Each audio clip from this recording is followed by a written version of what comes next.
तो दोस्तों, आज मैं आपको एक ऐसी कहानी सुनाने जा रहा हूं जो राजस्थान के एक पुराने किले से जुड़ी है। कहानी इतनी रियल है कि शायद आप भी थोड़ी देर के लिए डर जाएं। तो चलिए शुरू करते हैं।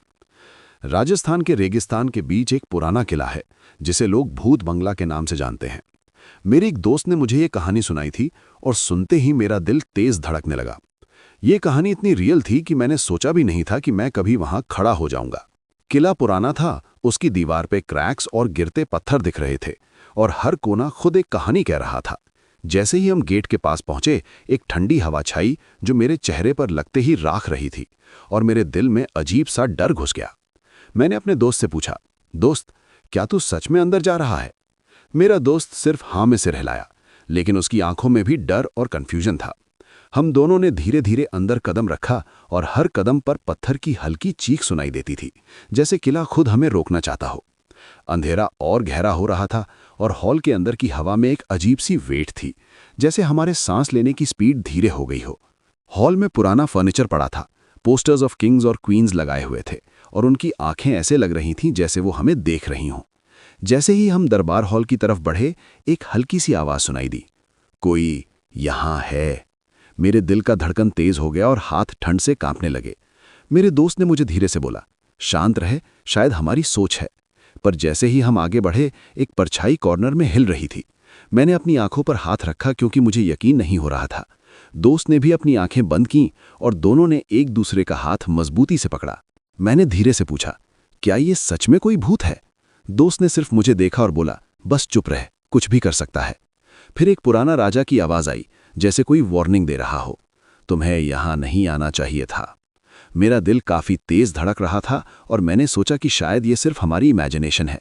पर फिर हॉल में एक तीखी स्मेल फैल गई, जैसे पुराने सालों से पड़ा हुआ तेल जल रहा हो, और पत्थर गिरने लगे। हर कदम के साथ मेरा दिल और तेज धड़कने लगा और हर एक शैडो मुझे कुछ और डरावनी चीज दिखाने की कोशिश कर रही थी। दोस्त ने अपनी आंखें बंद की और बस मुझे संभालने की कोशिश की, जैसे मैं खुद हिल रहा हूं। मैंने अपने दोस्त का हाथ पकड़ा और धीरे धीरे हॉल में आगे बढ़े। हॉल का हर कोना पुराना और भयानक लग रहा था।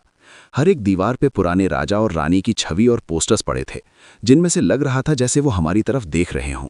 दोस्त ने मुझे धीरे से कहा, ये सिर्फ हमारी आंखों का धोखा है।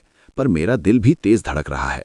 जैसे ही हम हॉल के बीच तक पहुंचे, एक थोड़ी और तेज आवाज आई, जैसे कोई पुराना राजा या कोई साया हमारी तरफ बोल रहा हो, तुम्हें यहां नहीं आना चाहिए। मैंने अपने हाथ अपने चेहरे पर रखे और बस सोचा कि मुझे यहां से तुरंत बाहर निकलना है। दोस्त ने भी मेरा हाथ मजबूती से पकड़ा और हम धीरे धीरे बैक गेट की तरफ बढ़े। हर कदम पर हम हर एक छाया और शैडो पे नजर रख रहे थे। जैसे ही हम बैक गेट के पास पहुंचे, एक और लाइट ब्रीज और हल्की आवाज आई जो जैसे हमारी हिम्मत को टेस्ट कर रही हो।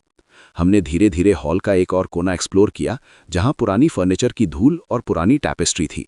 हर कदम पर पत्थर गिर रहे थे और हम दोनों के पैर हल्की सी चीख के साथ जमीन को छू रहे थे। मैंने देखा कि एक पुराना कुर्सी जिसमें राजा के वक्त की डेकोरेशन थी, हल्की सी हिल रही थी, जैसे कोई इनविजिबल हाथ उसे मूव कर रहा हो। मेरे दिल में डर और क्यूरियोसिटी दोनों थी। दोस्त ने धीरे से कहा, मैं यहां से जल्दी निकलना चाहता हूं, पर शायद हम सिर्फ इमेजिनेशन देख रहे हैं। मैंने भी उसे समझाया कि हमें पूरा एक्सप्लोर करना चाहिए, तभी हम सच में समझ पाएंगे कि ये पुरानी रूह का सच क्या है। हमने हॉल के एक और कमरे की तरफ कदम बढ़ाए, जहां एक पुराना लाइब्रेरी था। लाइब्रेरी में किताबें डस्ट से भरी हुई थीं और पुरानी पर्चियां हवा में हिल रही थीं। जैसे ही हम एक बुकशेल्फ के पास गए, एक पुरानी आवाज आई, यहां मत जाओ। मेरा दिल और तेज धड़कने लगा और सांस रुक सी गई।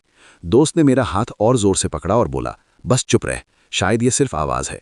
लेकिन हॉल के कोने में एक शैडो फिर से हिल रही थी और मुझे ऐसा लगा जैसे वो हमारी तरफ देख रही हो। फिर हमने धीरे धीरे वहां से पीछे की तरफ कदम बढ़ाए और हॉल का एक और कोना एक्सप्लोर किया, जहां पुराने राजा के 7 लोगों की पेंटिंग्स लगी थीं। हर पेंटिंग से लग रहा था जैसे लोग हमारे पीछे से देख रहे हों।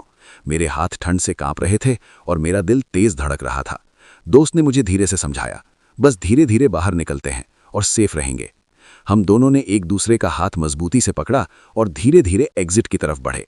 जैसे ही हम गेट के पास पहुंचे, एक और पुरानी आवाज आई, जैसे कोई हमें और दूर नहीं जाने दे रहा हो, तुम्हें यहां नहीं आना चाहिए था। मैंने अपने हाथ अपने चेहरे पर रखे और सोचा कि ये एक्सपीरियंस मेरी जिंदगी का सबसे स्कैरी और यादगार मोमेंट है। दोस्त ने मुझे धीरे से कहा, बस बाहर निकलो, अब सब सेफ है। हम दोनों ने फाइनली बैक गेट खोला और बाहर निकले। रात का अंधेरा और ठंडी हवा सडनली खत्म हो गई। मेरे दिल का धड़कन अभी भी तेज था और हाथ ठंड से कांप रहे थे। दोस्त ने मुस्कुराते हुए कहा, चलो अब हम सेफ हैं। पर मेरा दिल अभी भी तेज धड़क रहा था और आंखें बार बार उस पुराने किले की तरफ देख रही थीं, जैसे कुछ अभी भी हमारे पीछे हो। वही किला आज भी राजस्थान के रेगिस्तान में चुपचाप खड़ा है और लोग कहते हैं कि रात के 12 बजे वहां से पुराने रजवाड़ों की आवाज और छाया सुनाई देती है। हर कोई जो वहां जाता है उसे बस एक ही चीज का एहसास होता है कि ये किला सिर्फ पत्थर और दीवार का नहीं, बल्कि पुरानी कहानियों और पुराने सायों का है। हर कदम और हर शैडो एक नई कहानी सुनाता है और जो भी वहां जाता है वो बस एक ही चीज का एहसास करता है कि यहाँ की कहानी और सस्पेंस जिंदगी भर नहीं भूलने वाली है। हम दोनों ने वापस गांव की तरफ कदम बढ़ाए, लेकिन दोनों के दिमाग में वही शैडो और आवाज चल रही थी, जैसे पूरा किला हमारे पीछे है और हमारे हर याद में बसा हुआ है। मैंने सोचा कि शायद ये स्टोरी सिर्फ भूत का नहीं, बल्कि पुराने रजवाड़ों की लेगेसी और उनकी यादों का एक हिस्सा है जो कभी खत्म नहीं होता। और यही वजह है कि भूत बंगला हर साल हर रात अपनी कहानी खुद सुनाता है और जो भी वहां जाता है वो बस एक ही चीज का एहसास करता है कि यहाँ की कहानी और सस्पेंस जिंदगी भर याद रहेगी। क्या वो सिर्फ एक कहानी थी या फिर उसमें छुपा हुआ डर, वो सन्नाटा, वो ठंडी हवा आपने भी महसूस की? कुछ पल के लिए ही सही, पर अगर आपका दिल थोड़ा तेज धड़का, अगर आपने अंधेरे में फोन की स्क्रीन और जोर से पकड़ ली, तो समझ लीजिए कहानी अपना असर छोड़ चुकी है। हम जब ऐसी कहानियां सुनते हैं ना, तो असल में हम सिर्फ भूत प्रेत की बात नहीं सुनते, बल्कि उन इमोशंस को महसूस करते हैं जो इंसान के अंदर छुपे होते हैं। डर, जिज्ञासा, अकेलापन और कभी-कभी एक अजीब सी उदासी भी। शायद इसीलिए ऐसी कहानियां हमें बार बार अपनी तरफ खींचती हैं। अगर आपको इस कहानी के किसी भी हिस्सा में लगा हो कि हाँ, यहाँ कुछ गड़बड़ है, या फिर आपने अपने आसपास का माहौल एक पल के लिए देख लिया हो, तो प्लीज कमेंट करके जरूर बताना। आपका एक कमेंट हमें बताता है कि हम जो मेहनत कर रहे हैं वो आपके दिल तक पहुंच रही है। अगर कहानी पसंद आई हो तो लाइक करना सिर्फ एक बटन दबाना नहीं होता, वो हमें हिम्मत देता है और ऐसी और कहानियां लाने की ताकत देता है। चैनल को सब्सक्राइब करके आप अपना राज के सफर का हिस्सा बन जाते हो, जहां हर कहानी के पीछे एक नया राज छुपा होता है। और हाँ दोस्तों, अगला राज शायद और भी ज्यादा गहरा हो और भी ज्यादा डरावना।